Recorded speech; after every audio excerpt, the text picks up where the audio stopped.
இன்றைய வேத வார்த்தை, இன்றைய நாளிலும் கர்த்தரும் என் மீட்பருமாயிருக்கிற இயேசு கிறிஸ்துவின் இனிய நாமத்தில் இந்த நாட்களிலே உங்கள் ஒவ்வொருவரையும் நான் வாழ்த்துவதில் நான் மிக்க மகிழ்ச்சி அடைகிறேன். 12ஆம் தேதி ஆகஸ்ட் மாதம் புதன்கிழமை 2026ஆம் ஆண்டு கர்த்தருடைய அருமையான வார்த்தை இந்த நாட்களிலே நம்முடைய சமூகத்திலே தேடி வருகிறது. இந்த நாளிலும் லூக்காவின் சுவிசேஷ புத்தகம் 1வது அதிகாரம் 28வது வசனத்தை இந்த நாட்களை வாசிக்க கேட்போமா இருந்தால், கர்த்தருடைய வார்த்தை இந்த நாட்களை சொல்லுகிறது, அவள் இருந்த வீட்டிலே தேவதூதன் பிரவேசித்து, கிருபை பெற்றவளே வாழ்க, கர்த்தர் உன்னோடு இருக்கிறார், இஸ்ரவேலுக்குள்ளே நீ ஆசீர்வதிக்கப்பட்டவள் என்றார் என்று சொல்லி இந்த நாட்களை பார்க்கிறோம்.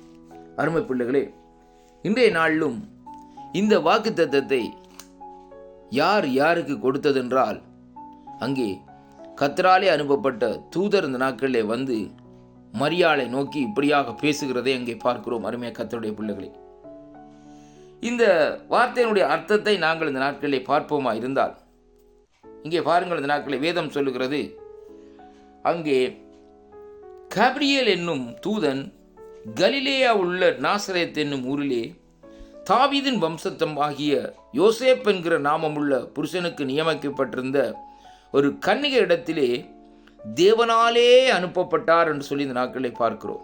அந்த கன்னிகையின் பெயர் மரியாள் என்று சொல்லி இந்த நாட்களை பார்க்கிறோம். அருமையான அன்பு பிள்ளைகளே, தேவனாலே அனுப்பப்படுகிற தூதர்கள் நம்முடைய குடும்பத்திலே நம்மை வந்து இந்த நாட்களிலே சந்திக்க வல்லவர்களாக இந்த நாட்களில் இருக்கிறார்.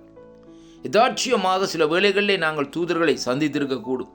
ஆனாலும் இந்த நாட்களிலே அவர்கள் தூதர்கள் என்று இந்த நாட்களை நாங்கள் அறிந்து கொள்ள முடியாதபடி நம்முடைய ஆவிக்குரிய கண்கள் இந்த நாட்களிலே முடக்கப்பட்டு, கண்கள் இன்றைக்கு மறைக்கப்பட்டு இந்த நாட்களில் இருக்கிறதை எங்கே நாங்கள் காண்கிறோம். அருமையான கர்த்தருடைய பிள்ளைகளே, பாருங்கள், ஒரு வாழ்த்துதலை பரத்திலே இருந்து இந்த நாட்களிலே அங்கே தேவனத்திலிருந்து கொண்டு வருகிறார்கள்.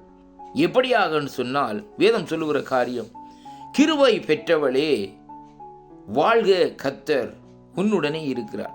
இதுதான் ஆண்டவருடைய ஆசீர்வாதம். அருமையான அன்பு சகோதரனே, சகோதரியே, இன்றைய நாட்களிலும் நாங்கள் தேவனிடத்திலே இருந்து இந்த கிருபையை நாங்கள் பெற்றுக்கொள்ள வேண்டும். கர்த்தருடைய வார்த்தை தெளிவாக சொல்லுகிறது, இந்த வானத்துக்கும் பூமிக்கும் எவ்வளவு தூரமோ அதைவிட மேலாக இருக்கிறதாம் கர்த்தருடைய அந்த மகத்துவமான கிருபை. அருமையான கர்த்தருடைய பிள்ளைகளே, தேவனுடைய கிருபை இல்லை என்றால் ஒரு மனுஷன் இந்த பூமியிலே இந்த நாட்களிலே சந்தோஷமாக ஒரு சமாதானத்தோடு வாழ முடியாது. அவன் எப்படிப்பட்ட ஐஸ்வர்யவனாக இருந்தாலும், எப்படிப்பட்ட ஆஸ்தி உள்ளவனாக இருந்தாலும், எப்படிப்பட்ட அவனிடத்திலே எப்படிப்பட்ட காரியங்கள் இந்த நாட்களில் இருந்தாலும், அருமையான கர்த்தருடைய பிள்ளைகளே, முதலாவது கர்த்தரிடத்திலே இருந்து இந்த நாட்களிலே அவனுக்கு அந்த கிருபைகள் கிடைக்க வேண்டும் என்பதைத்தான் கர்த்தருடைய வார்த்தை இந்த நாட்களில் நமக்கு கற்றுத்தருகிறதை பார்க்கிறோம். அருமையான கர்த்தருடைய பிள்ளைகள், அருமையான கர்த்தருடைய பிள்ளைகளே, அந்த கிருபை என்ற வார்த்தை இந்த நாட்களில் தூதர்கள் சொல்லுகிற வேளையிலே அவளுக்குள்ளே ஒரு கலக்கம் இந்த நாட்களில் ஏற்படுகிறதை பார்க்கிறோம்.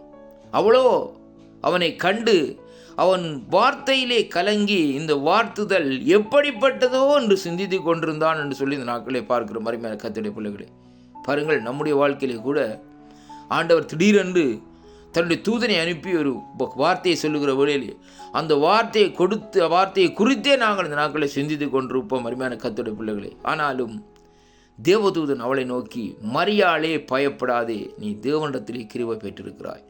அருமையான அன்பு பிள்ளைகளே, இன்றைக்கு நாங்கள் நம்முடைய வாழ்க்கையிலே தேவனிடத்திலே கிருபை பெற வேண்டும்.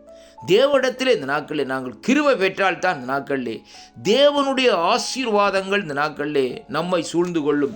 நம்முடைய குடும்பத்துக்குள்ளே, நம்முடைய பிள்ளைகளுக்குள்ளே, நமக்குள்ளே அந்த ஆசீர்வாதங்கள் இந்த நாட்களே கடந்து வரும் என்று சொல்லி இந்த நாட்களே அங்கே வேதம் இந்த நாட்களில், ஏனென்றால் அந்த கிருபை, தேவனுடைய கிருபை என்ன செய்யும் என்றால், மறைக்கப்பட்ட சில காரியங்களை, நம்முடைய எதிர்காலத்திலே நடக்க இருக்கிற காரியங்களை வெளிப்படுத்துகிறதாக இந்த நாட்களில் இருக்கிறதை அங்கே காணக்கூடியதாக இருக்கு. அருமையான அன்பு பிள்ளைகளே, அதனாலே அருமையான அன்பு பிள்ளைகளே, ஆண்டவருடைய சன்னிதானத்திலே அவரோடு ஐக்கியப்படுங்கள், அவரோடு பேசுங்கள், அவரோடு இந்த நாட்களை நெருங்கி நடவுங்கள். அங்கே ஆண்டவருடைய கிருபை நமக்குள்ளே பெருகிக்கொள்ளும்.